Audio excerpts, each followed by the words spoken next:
नमस्कार, मैं हूं आपके साथ अभिषेक पुंडित। दुनिया एक दूसरे से कनेक्टेड है। अगर एक को तकलीफ होगी तो इसका असर दूर तक देखने को मिलता है, क्योंकि दुनिया को कुछ ना कुछ तो उस देश ने दिया ही होगा जिसका रिजल्ट बाद में आया है। ठीक उसी तरह जैसे रूस यूक्रेन युद्ध से दुनिया में खाद्यान्न संकट है, ठीक उसी तरह हमास इजराइल युद्ध से भारत पर मुश्किल हालात बन रहे हैं। क्या है पूरा मामला, इस रिपोर्ट में देखिए।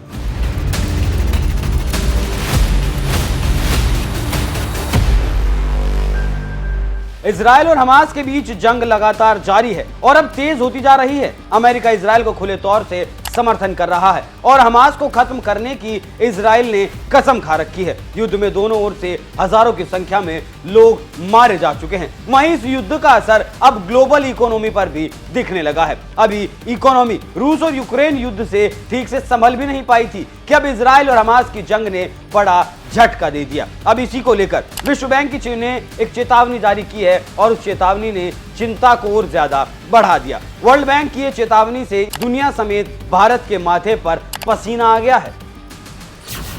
इजराइल हमास के बीच जंग जारी।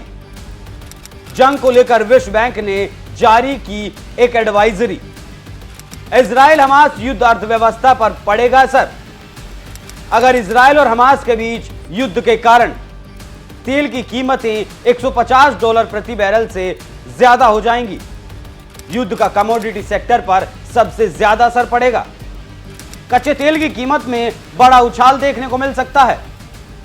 जानकारों की माने तो अगर युद्ध जारी रहा और कच्चे तेल की कीमत में तेजी आई तो भारत समेत दुनिया के तमाम देशों में महंगाई और ज्यादा बढ़ जाएगी। विश्व बैंक के अनुमान के मुताबिक जंग के कारण कच्चे तेल की कीमत $150 प्रति बैरल से ऊपर पहुंच सकती है और अगर ऐसा हुआ तो एनर्जी और फूड प्रोडक्ट्स की कीमतों में असामान्य उछाल देखने को मिल सकता है। आप जानते हैं कि कैसे यूक्रेन रूस युद्ध के बाद वैश्विक अर्थव्यवस्था पर विघटनकारी प्रभाव देखने को अब तक मिल रहा है। अब एक बार फिर से वही स्थिति दोबारा बन रही है। आप जानते हैं कि खाद्य मूल्य बढ़ने का मतलब है सीधा आम जनता पर इसका असर पड़ना, क्योंकि भारत अपनी जरूरत का ज्यादातर तेल बाहर से आयात करता है। ऐसे में कच्चे तेल की कीमत में असर होने पर भारत की मुश्किलें और ज्यादा बढ़ सकती हैं। आर्थिक मामलों के जानकारों की माने तो डायमंड और ज्वेलरी पर भी इस जंग का असर होगा। इजराइल के साथ आयात निर्यात प्रभावित होने से कई सेक्टर प्रभावित होंगे।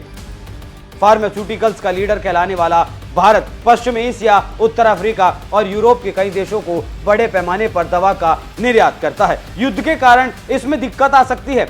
इतना ही नहीं, इजराइल हमास युद्ध के कारण भारत के बड़े कारोबारी घराने जिसका कारोबार इजराइल में फैला है, उन्हें दिक्कत हो सकती है। युद्ध लंबा चला तो उनकी मुश्किलें आम आदमी तक पहुंच सकती हैं। बचत, घर या कार के लोन की किस्तों के निवेश में, रोजमर्रा की चीजों में वो सब महंगी हो जाएंगी। नौकरियों पर असर होगा। इससे आप समझ सकते हैं कि क्यों भारत और पीएम मोदी पर मुसीबत आने वाली है और इसका कारण क्या है। आप इस खबर पर क्या कुछ राय रखते हैं? अपनी राय हमें कमेंट कर जरूर बताइएगा। नमस्कार।